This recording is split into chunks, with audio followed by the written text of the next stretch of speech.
Está começando aqui pela TVL de Blumenau, mais um TVL Comunidade. Muito obrigado você pela companhia aqui no canal da Câmara. Nós vamos falar daqui a pouquinho já sobre o mês do autismo, né, que agora nesse mês de abril, já uma profissional ligada a essa questão vai estar conversando com a gente aqui no Comunidade, mas nós começamos o programa dessa semana entrevistando a Elissa Hetcheski, que é coordenadora de responsabilidade social da Fundação Fritz Miller, para falar da campanha Lacre Solidário, que foi lançada recentemente aqui em Blumenau mais uma vez, e ela vai falar a respeito então dessa campanha super bacana que tem aqui na cidade, enfim, no estado, também já está tomando aí os quatro cantos do Brasil, essa campanha que começou aqui em Blumenau, que é aquela campanha de trocar o lacre da latinha, né, de alumínio, para esse lacre virar cadeiras de rodas. Muito bacana a iniciativa e vamos conversar então aqui com a Elissa da Fundação Fritz Miller. Tudo bem, Elissa? Obrigado pela presença. Tudo bem, Rodrigo. Eu que agradeço o apoio de vocês em relação a essa campanha que realmente traz muita qualidade de vida. Você comentava que já na chegada aqui na Câmara para gravar o programa, você já viu em algumas portas aí de gabinetes o cartaz da campanha, né? Sim, eu sempre sou surpreendida, né? Então eu vim trazendo cartaz para instigar as pessoas aqui na Câmara para participar e aderir. Quando eu vi, já estava aqui o cartaz, né? Então agradeço muito mesmo esse apoio. Bom, para explicar para quem está em casa acompanhando o programa, o que é essa campanha, quando é que ela surgiu, como é que você define ela? Ela surgiu, na verdade, já existe há muitos anos, mas ela era considerada um mito, né, Rodrigo? As pessoas sabiam que podiam recolher lacres, mas nunca tinham visto, de fato, uma entrega. Então, na Fundação, nós temos o Projeto Pescar e ali o grupo de jovens, eles têm o desafio de uma ação de cidadania. E naquele ano, então, em 2012, a ação de cidadania deles foi em relação à cadeira de rodas. A meta era conseguir 3 cadeiras e nós fomos surpreendidos com 9. Então, no ano seguinte, a Fundação institucionalizou, realizando a campanha juntamente com o Rotary Clube de Blumenau Garcia, e ela vem crescendo, né? Estamos na 6ª edição, trazendo muito o objetivo assim, de uma cultura mais socioambiental, que cuide dessa reciclagem, que cuide do consumo consciente e ao mesmo tempo beneficie alguém, né? Sair um pouquinho do nosso mundo, que às vezes a gente acaba se envolvendo com as pessoas que estão próximas, e essa campanha realmente é uma corrente do bem. A gente vai estar mostrando aí durante o programa algumas imagens também que nós separamos aí já de reportagens, né, que a gente fez aí ao longo dos anos, né, a respeito da campanha Lacre Solidário. As pessoas enchem, você está vendo aí na sua tela, as garrafas PETs, né, de lacres, né, isso é muito bacana, os PETs ficam cheios e esses lacres então se transformam em cadeiras de roda. É isso, Elissa? Isso é possível então? Isso acontece realmente? Sim, o que acontece, como nós somos signatários do Pacto Global, nós temos uma responsabilidade. As empresas que recebem o lacre, elas têm que ter inclusive uma licença ambiental para recolher esse tipo de material e fazer a transformação desses lacres, desse alumínio, realmente em peças de alumínio para serem reutilizados na fabricação. E além da questão de você ajudar a estar fazendo cadeiras de roda, tem o caráter educativo que você comentou, Sim. que é educar as pessoas a fazer a reciclagem, guardar esses materiais que podem ser reaproveitados, né? A questão, no primeiro ano até teve algumas pessoas que brincaram comigo e disseram, agora eu tenho desculpa para beber mais. Então, foi muito engraçado. Eu digo, não, essa não é a ideia, né? A ideia é realmente aquilo que a gente consome e aquilo que a gente encontra no meio ambiente. Porque, de certa forma, a partir do momento que ele está em contato, seja com o rio ou com a terra, ele também pode modificar o ecossistema. Então, a ideia é exatamente isso, cuidar, reciclar. E até, Rodrigo, foi essa semana, uma mãe me surpreendeu contando que o filho juntou, inclusive com chicletes na rua, para chegar em casa e limpar e entregar o lacre. Então, o quanto esses jovens e essas crianças já estão se preocupando com essas questões da sustentabilidade. Que bacana isso. E você, a 5ª edição ou 6ª agora, Elissa? 6ª edição em 5 anos, né? Quantas cadeiras de rodas vocês já conseguiram entregar para a população, aí para pessoas físicas, jurídicas? E qual a quantidade de lacres, né? Existe um cálculo de quantos lacres já foram arrecadados em 5 anos de campanha? Já, nós arrecadamos até o ano passado 10 toneladas de lacres, que geraram 178 cadeiras de rodas. Então, realmente, ela se espalhou, né? Eu lembro no começo, as pessoas diziam que era tão difícil juntar 90 quilos de lacre para conseguir uma cadeira, mas é o que a gente diz, é de lacre em lacre que a gente vai fazendo essa diferença, né? Então, Foram 10 toneladas, é muito lacre. Bastante mesmo, né? A gente fica imaginando isso da quantidade de lacre, né? Se colocar isso aí num campo de futebol, não sei se cabe. Cabe, será? Olha, tá aí um desafio para a gente. Não faço nem ideia, mas é muito lacre mesmo, né? Sim. Então, para fazer uma cadeira de rodas, 90 quilos de lacres de latinha. Muito bem. E a campanha lançada agora, recentemente, aí, novamente pela Fundação Fritz Miller, pelo Rotary Club, na semana passada, né, Elissa? Isso. Lançamos, devemos ir até o mês de outubro, que é o período que a gente tem para contabilizar. Então, ainda mais agora que nós estamos em 8 estados do Brasil. Então, ela requer uma administração, um cuidado um pouco maior, né? Até assim, eu tenho muito orgulho de dizer que em Santa Catarina, Blumenau, ela acabou se tornando uma referência porque nós temos e-mails de todas as regiões do Brasil querendo participar. Então, acho que a transparência, a solidariedade fez com que realmente fosse um diferencial. Tem um site bem bacana da campanha exatamente, né? Qual que é, Elissa? É o www.campanhalacresolidario.com.br. Então, bem fácil, né? campanhalacresolidario.com.br. Isso. Não tem erro, vai entrar no site específico dessa campanha, né? Lá ele vai encontrar todos os postos de coleta em todos os estados que nós estamos presentes e também tem uma aba de solicitar cadeira, que então a pessoa ela pode tanto indicar uma pessoa física ou jurídica, quanto também pode solicitar para ela mesma. As pessoas podem se perguntar, mas será que tem tanta gente assim que precisa de cadeira de rodas? Será que tem tanta demanda? Existe muita demanda, Elissa? Tem. O ano passado nós tivemos várias solicitações que não se enquadravam no regulamento, né? Como é que funciona esse regulamento? As pessoas se inscrevem e nós temos que ver se ela está numa das cidades. Santa Catarina, todas as cidades são abraçadas, né? Mas fora de Santa Catarina, somente as cidades em que nós temos um posto de coleta. Mesmo assim, nós tivemos uma média de 12 cadeiras a mais do que a gente tinha conseguido, mas dentro desse perfil, por ser uma cidade que não é posto de coleta, nós tivemos algumas pessoas que não puderam ser beneficiadas. O Guto já colocou na tela para a gente aí o site certinho, campanhalacresolidario.com.br. Não tem erro, é só entrar lá, tem todos os postos de coleta e são muitos, né, Elissa? São mais de 200. A gente não pode falar aqui de algum porque são muitos, né? Então fica até difícil. Né? São mais de 200, é bem difícil, mas vale a pena olhar porque assim, a cada instante tem uma cidade nova apoiando essa ação socioambiental. Especificamente em Blumenau, aí entre os postos de coleta estão, por exemplo, mercados, empresas, escolas também, como é que é isso? Nós temos escolas, temos hospitais, temos casas lotéricas, temos instituições filantrópicas, bares, restaurantes, shopping, a própria fundação, farmácia, também. fundação. Então nós temos assim uma gama de instituições e empresas apoiando mesmo, fazendo um diferencial.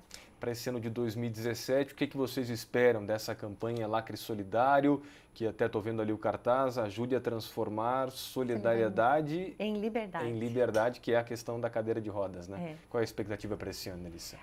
Eu sempre digo que a nossa expectativa, a gente tem que pôr pelo menos uma a mais, né? Mas nós sempre nos surpreendemos. Nós deixamos de colocar metas, Rodrigo, porque realmente assim, é uma campanha que a gente diz, é uma campanha da sociedade em prol da sociedade. Então é ela que é, na verdade, o fio condutor. A nossa meta, com certeza, é passar de 65 cadeiras, né? Ano passado, então, foram 64. Bem mais do que vocês já esperavam, Sim, né? no ano retrasado foram 49, então ela já cresceu significativamente de um ano para o outro. Vamos aguardar, quem sabe aí apareçam 100 cadeiras de rodas nesse ano de 2017. As entregas são sempre lá pelo final do ano, é isso? Sim, nós terminamos o período em outubro para ter esse tempo hábil de contabilizar e em dezembro fazer a entrega para todas as pessoas que foram selecionadas. É bem simples, só tirar o lacre da latinha e guardando, vai ali criando uma quantidade, aí vai num posto de coleta, entrega e fica aguardando, né, o noticiário. Enfim, a gente vai sempre divulgar aqui na TVL também essas entregas, quanto é que está arrecadando, e sempre vamos divulgar também essa campanha do Lacre Solidário, que é muito bacana, da Fundação Fritz Miller e também do Rotary Club, mas tem apoio de várias outras entidades e empresas também, né? Sim, nós temos algumas empresas que ajudam, patrocinam a campanha para nós podermos entregar todo o material impresso a todos os postos de coleta e o apoio de toda a comunidade de Blumenau e região. E só orientando, quem precisar de cadeira de rodas, entra no site, porque lá você tem que se cadastrar, pessoa jurídica e física também. Exatamente. Muito bem. Mais alguma outra informação? Acho que é isso, né, Elissa? Eu Passamos o recado, né? E desejar sucesso para vocês nessa campanha aí novamente nesse ano de 2017. Conte com o apoio aqui da TVL, da Câmara de Vereadores também. Muito obrigada pela atenção e muito obrigada a toda a sociedade que contribui com essa campanha. Obrigado, Elissa Hetcheski, que é coordenadora de responsabilidade social da Fundação Fritz Miller, aqui da cidade de Blumenau, veio bater um papo conosco aqui no Comunidade para falar dessa campanha Lacre Solidário, mais uma edição, a 6ª edição nesse ano de 2017. Depois do intervalo, a gente volta para falar de autismo aqui no TVL Comunidade, então segura aí, a gente já volta.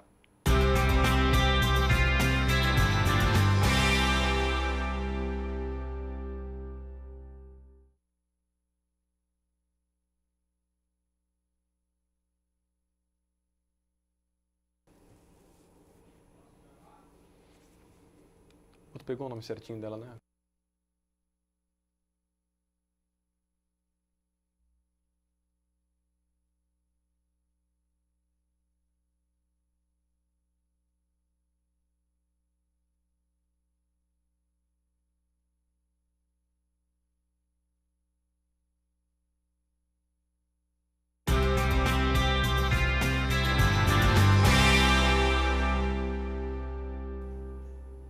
Voltamos aqui com TVL Comunidade, pela TV Legislativa de Blumenau, agradecendo novamente a sua companhia com a gente aqui nos canais 14 da NET, 19 da BTV e também, claro, pela internet, né, nas redes sociais, no site da Câmara. Não esqueça de interagir conosco, entre em contato com a gente aqui para sugerir entrevistas, né, participações da comunidade, os assuntos que você gostaria de ver também aqui no TVL Comunidade, aqui pela TVL de Blumenau. Dando sequência, nós vamos conversar agora com a Ana Paula Miller, que é fonoaudióloga. Ela vai conversar conosco sobre o autismo, né? Porque agora em abril teve já o Dia do Autismo, dia 2 de abril, tem um projeto de lei aqui na Câmara da Semana do Autismo também. Nessa quarta-feira agora, nessa semana, né, acontece, ou já aconteceu para quem está vendo a reprise, uma caminhada também do autismo na cidade, da AMA, que é a Associação dos Pais e Amigos do Autismo aqui em Blumenau. E a Ana, inclusive, fono que está com a gente aqui, ela é voluntária dessa associação.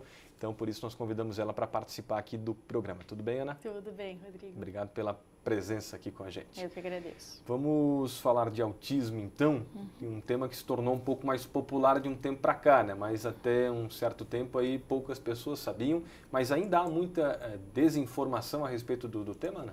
Com certeza. O autismo é um transtorno que vem sendo estudado nos últimos 15 anos.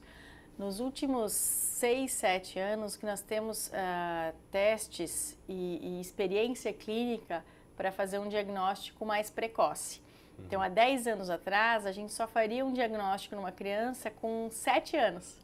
E hoje a gente pode estar detectando autismo num bebê, né, ou mais comum numa criança entre 1 ano e meio e 2 anos. Então, evoluiu muito a ciência em torno do autismo nesses últimos tempos. E como é que se descobre o autismo num bebê, por exemplo? Né? Porque o autismo está muito ligado à comunicação também, né? Até por isso que você, dessa área da fonoaudiologia, trabalha muito com autista, né? Então, o bebê autista, ele é diferente. Ou ele é muito quieto, então é comum os pais perceberem depois e falarem, nossa, a gente achou que o nosso filho era muito calmo, né? Ou é um bebê muito chorão, muito agitado, que tem distúrbio de sono, né? Não dorme direito, enfim. Os que a gente consegue diagnosticar por volta de 8, 9 meses, no geral são os bebês que já tem alguém na família com autismo. Então, os pais já estão mais atentos porque já passaram por isso, tá? Mas eles fazem movimentos diferentes, passam muito tempo olhando para a mãozinha, por exemplo, né? Agora, como você falou, a gente detecta mais entre 1 ano e meio e 2, porque é a fase que a criança não começa a falar. Ela deveria começar e não começa. Né? Então, por isso que normalmente os pais, os educadores começam a prestar mais atenção nessa fase. E é importante detectar sempre o quanto antes. O quanto antes. Essa é a nossa maior campanha, a nossa maior fala é essa. A criança de 0 a 5 anos se desenvolve numa velocidade enorme, é uma questão neurológica, o cérebro da criança se desenvolve muito rápido. Então, é essa fase que a gente tem que aproveitar e jogar todas as fichas no desenvolvimento dessa criança até os 5 anos. Não é que depois ele não vai aprender, ele vai aprender, mas a velocidade é menor. né? Então os estímulos têm que ser concentrados nessa fase mesmo. O autismo, ele é um transtorno neurológico ligado ao cérebro? É um transtorno, né, mental. Não existe um exame para diagnosticar o autismo. Então ele é só clínico, é só por observação, né? E às vezes as pessoas fazem um pouco de confusão, falam em doença, né? A gente ainda escuta isso. E não é um transtorno. Transtorno, não se fala doença. Não, então isso não. Quem é autista não é doente. Não. Ele tem um transtorno Isso. e pode conviver de uma forma... Aí vou te perguntar, pode conviver de forma normal? Tem que ter acompanhamento? Como é que faz? O autismo, ele tem vários níveis, né? Então, um autista leve, ele pode ter uma vida independente, autônoma e trabalhar, casar, ter filhos, enfim. Em algumas fases da vida, ele pode precisar de ajuda, né? Hoje, a gente tem autistas leves que até passam despercebido na primeira infância e são detectados na adolescência, por exemplo, com um quadro de depressão. Então, chegam para os psicólogos ou para os psiquiatras com um quadro de depressão. Aí que o profissional vai ver que ele tem um quadro de autismo, né? Que o diagnóstico é esse. E nessa fase é comum a depressão por causa do convívio social, que é uma característica que o autista tem, né? Ele não interage socialmente tão bem quanto os outros. E a adolescência é uma fase difícil, né? O adolescente exclui. Então, é um sintoma bastante comum nessa fase. Então, a gente tem que ficar atento, né? Mas os mais leves realmente podem passar despercebidos e vão ter uma vida considerada normal com esses, às vezes, algumas coisas aparecendo no meio do caminho, né? Esse é um grau mais leve, mas tem os graus mais elevados. Isso, a gente tem autistas que são mais dependentes, né? Então, o autista severo, a gente vai trabalhar com ele ao longo da sua vida para desenvolver um grau de independência o maior possível, né? E a gente vai estabelecer sistemas de comunicação diferentes para os que não falam, né? Um sistema de comunicação alternativa. Uma coisa importante de salientar é que cada autista é muito diferente um do outro. Então, a gente nunca consegue comparar, não tem dois autistas iguais. Então, cada um a gente vai ter que traçar um planejamento diferente, né? E o tratamento aí vai se dar ao longo da vida até mais tarde, né? Algumas pessoas podem se perguntar, Ana, antigamente isso não existia, ou as pessoas conviviam, né, com o autismo sem saber, os autistas não eram identificados, não tinham esse acompanhamento, né? Por que isso só surgiu a partir de agora, mais recentemente? Então, Rodrigo, sempre existiu, né? A questão era o diagnóstico, né? Então, assim, antigamente, né? Antigamente não tão lá atrás, tinham muitos autistas que tinham o diagnóstico de deficiência intelectual, né? Estavam nas instituições como a PAI, né? Ou um diagnóstico de transtorno de hiperatividade, déficit de atenção, por exemplo, né? Então, TDAH também, vários foram diagnosticados assim e na verdade não eram. Então, hoje que a gente tem essas avaliações mais precisas, é que estão aparecendo mais casos, mas eles sempre existiram, tá?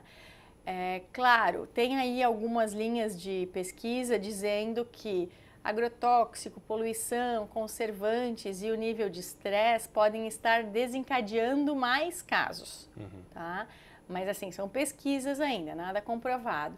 Mas hoje o que a gente tem certo é que o diagnóstico é melhor. Ana, tem estatística que mostra quantos autistas tem hoje aqui na região, enfim, no Brasil, no seu estado, alguma coisa assim? No Brasil a gente não tem pesquisas indicando, a gente usa as pesquisas, os dados americanos, mas que fecham em triagens não oficiais, enfim, mas fecha o número de 1 para 68, né? Um número bastante elevado. É um problema de saúde pública, né? É um número maior do que diabéticos, hipertensos e HIV positivo juntos. Bastante, né? Então, bastante. a cada mais ou menos 70 pessoas tem um autista. Isso dados internacionais. A AMA, por exemplo, que você faz parte, que você é voluntária já há bastante tempo, né, Ana? Desde quando começou, enfim, a Associação dos Pais e Amigos do Autismo em Blumenau, do autista, tem quantos hoje associados, quantas crianças, jovens, ou enfim, adultos de autistas fazem seu acompanhamento? A gente atende crianças de 0 a 14 anos. As crianças de 0 a 5 anos, a gente tem uma parceria com outra ONG, assim, a AMA não tem recursos públicos, enfim, a gente vive das nossas ações, das nossas promoções, né? Então, a gente tem uma ONG que ajuda a gente. Então, as crianças de 0 a 5 anos são atendidas lá por fonoaudiólogo e professor de música, todos têm aula de música. A partir dos 6 anos, então, na sede da AMA, a gente tem uma psicopedagoga que atende de 6 a 14 anos. Hoje, a gente tem 17 crianças sendo atendidas, de 0 a 14 anos. Porque a associação ainda está engatinhando, né? Tá. Começando e está aumentando cada vez mais a demanda também. Agora completou 1 ano, né, de atendimento. E a gente, mas nós ainda temos vaga, quer dizer, as pessoas, por falta de informação, às vezes não conhecem, né? Não sabem que a gente faz esse atendimento. E hoje a gente tem uma parceria bem forte com o município, enfim, todas as crianças, né, fazem parte do paradesporto, todas têm acesso ao esporte, né, e outros atendimentos se necessário. Ok, que recado que você gostaria de deixar, Ana, para os nossos telespectadores nesse mês aí do autismo, mês de abril, já teve o dia do autismo também, dia 2 de abril, o que é importante, né, mais importante, você já comentou da questão do diagnóstico precoce, né, já passou em orientações importantes, né, para as famílias, para os pais, mas que recado mais importante que você gostaria de deixar aqui nessa tua participação? A gente, né, prioriza esse diagnóstico precoce e às vezes é difícil, né, a família aceitar que a criança é diferente, né? A gente entende que a gente sonha com um filho perfeito, enfim, que ele vai nascer e que tenha o melhor futuro possível.